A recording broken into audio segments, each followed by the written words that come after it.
Mr. A will need rupees 1 lakh after 2 years, for which he wants to make one time necessary investment now. He has a choice of two type of bonds. The details are as below. जो mister A है उसको 2 साल बाद 1 लाख रुपए चाहिए, ठीक है, और उसके पास दो बॉन्ड है जिसमें वो इन्वेस्ट कर सकता है, और उन दोनों बॉन्ड की डिटेल नीचे दी हुई है कि दोनों बॉन्ड की फेस वैल्यू 1,000 रुपया है। कूपन रेट बॉन्ड एक्स का 7% है, बॉन्ड वाई का 8% है, और जो इंटरेस्ट है वो एनुअली दोनों का पे हो रहा है। Years to maturity bond X 1 साल के लिए है और बॉन्ड वाई 4 साल में मैच्योर होगा। करंट प्राइस इन दोनों की दे रखी है, फिर करंट यील्ड भी दोनों का सेम ही है, यानी 10% है, यानी बॉन्ड एक्स में चाहे करे बॉन्ड वाई में करे दोनों में यील्ड उसको सेम ही मिलना है।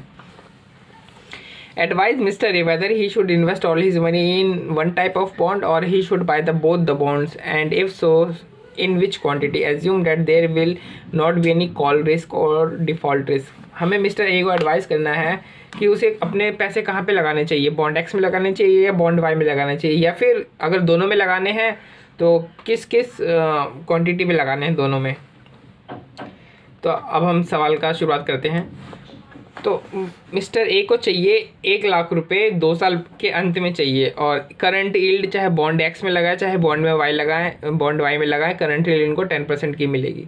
यानी अभी उनको कितने पैसे इन्वेस्ट करने पड़ेंगे तब उनको 2 साल में 1 लाख रुपए मिल जाएंगे। तो 1 लाख इंटू इससे पी वी फैक्टर से इंटू कर दो 2 साल का, तो आंसर आएगा 82,600। हाँ, लेकिन जो यहाँ पे जो डेसिमल में आंसर आएगा ना उसको आपने सिर्फ अप टू 3 डेसिमल तक लेना है तभी आंसर आएगा, ठीक है। क्वेश्चन हर जगह एसएफएम में मोस्टली 3 डेसिमल ही यूज़ किया गया है।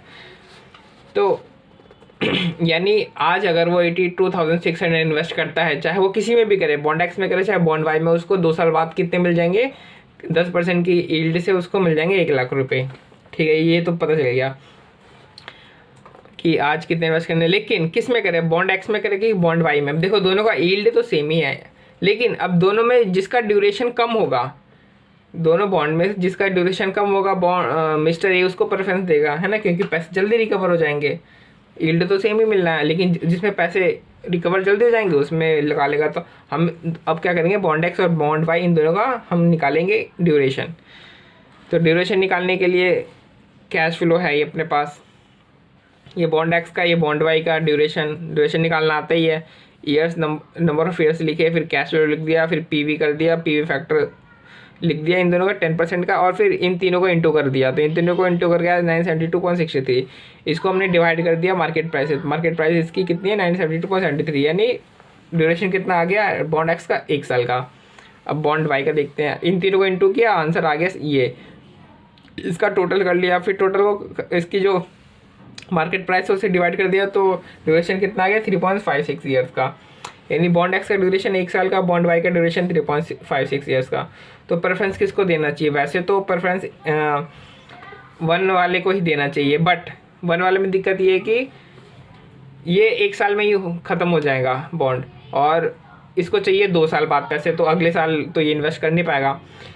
तो अब इसको कुछ पैसे बॉन्ड वाई में भी लगाने पड़ेंगे, तो बॉन्ड वाई में अब पैसे लगाए कितना ये नहीं पता, यानी 82,600 में से कितना पैसा बॉन्ड एक्स में लगा, कितना पैसा बॉन्ड वाई में, अभी तक हमें ये पता नहीं है। बॉन्ड एक्स वाई की ड्यूरेशन निकल गई, प्रेफरेंस ही आ गया, बट इसका साथ दिक्कत है कि 1 साल के लिए बॉन्ड है ये। तो अब हमें निकालना पड़ेगा कि अब तो खैर ड्यूरेशन से हमें पता चल गया कि अब हम पैसे तो दोनों में लगाना है, लेकिन दोनों में कितना कितना लगाना है अब हमको पता करेंगे, यानी प्रोपोर्शन पता करेंगे कि 82,600 में से कितना प्रोपोर्शन बॉन्ड एक्स में लगेगा, कितना बॉन्ड वाई में लगेगा। तो एक फॉर्मूला होता है रिक्वायर्ड ड्यूरेशन का, जिसमें वेट ऑफ एक्स मतलब बॉन्ड एक्स और वाई मतलब बॉन्ड वाई। तो वेट ऑफ एक्स इंटू ये डी मतलब duration of X, weight of Y plus weight of Y into duration of Y, ठीक है, ये रिक्वायर्ड ड्यूरेशन। तो रिक्वायर्ड ड्यूरेशन हमारे क्वेश्चन में कितना है 2 साल का है, क्योंकि 2 साल में उसको पैसे चाहिए, और ड्यूरेशन ऑफ बॉन्ड एक्स कितना है 1, और लेट्स मान ले, और ड्यूरेशन ऑफ वाई कितना है 3.563 ईयर्स का, ठीक है।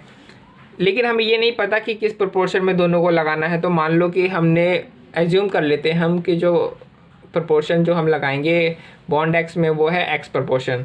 तो अगर इसमें एक्स लग रहा है यानी 100 का इतना लग रहा है, तो बॉन्ड वाई में कितना लगा होगा 100 माइनस एक्स, यानी अगर इसमें एक्स लग रहा है तो इसमें 1 माइनस एक्स लग रहा होगा।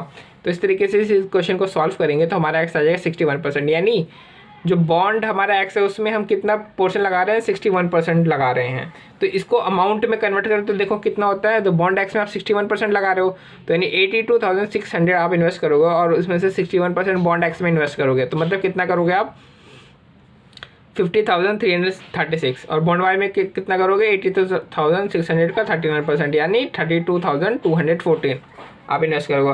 अब ये नंबर ऑफ बॉन्ड्स में होते कितने, इसका एक बॉन्ड 72.73 का आ रहा है, तो 50,386 डिवाइड बाई 972.73, यानी अप्रॉक्स आपको 52 बॉन्ड्स लेने पड़ेंगे। उस तरीके से बॉन्ड वाई में करोगे तो 32,214 डिवाइड बाई इसका current market price equal to 34 bonds आपको परचेज करने पड़ेंगे। तो इस तरीके से था। तो सबसे पहले तो हमने ये निकाला कि आपको अभी कितने जो है पैसे इन्वेस्ट करने पड़ेंगे 2 साल बाद इतने डालने के लिए। फिर किसको प्रेफरेंस दिया जाए, तो प्रेफरेंस के लिए आया ड्यूरेशन कम बॉन्ड एक्स का 1 साल का, लेकिन बात यह है कि हमें चाहिए पैसे 2 साल के अंदर में और बॉन्ड एक्स केवल 1 साल के लिए है। तो यानी कंक्लूजन ये निकला कि ड्यूरेशन से मामला सेटल नहीं हो पाएगा, मामला आप अपने को दोनों में लगाना ही पड़ेगा, लेकिन अपने को प्रपोर्शन जानना है कि दोनों में 82,000 को किस प्रपोर्शन में लगाना है। फिर प्रपोर्शन के लिए हमने क्या किया, प्रपोर्शन निकालने के लिए हमने ये फॉर्मूला डाला, फॉर्मूले में हमने ड्यूरेशन डाली और रिक्वायर्ड ड्यूरेशन डाली, और तो हमारा क्या आ गया, प्रपोर्शन आ गया। प्रपोर्शन से हमने अमाउंट दोनों का निकाल लिया। अब दोनों का अमाउंट निकल गया तो करंट मार्केट प्राइस हमें पता ही है, तो हमें नंबर ऑफ बॉन्ड्स भी पता चल गए।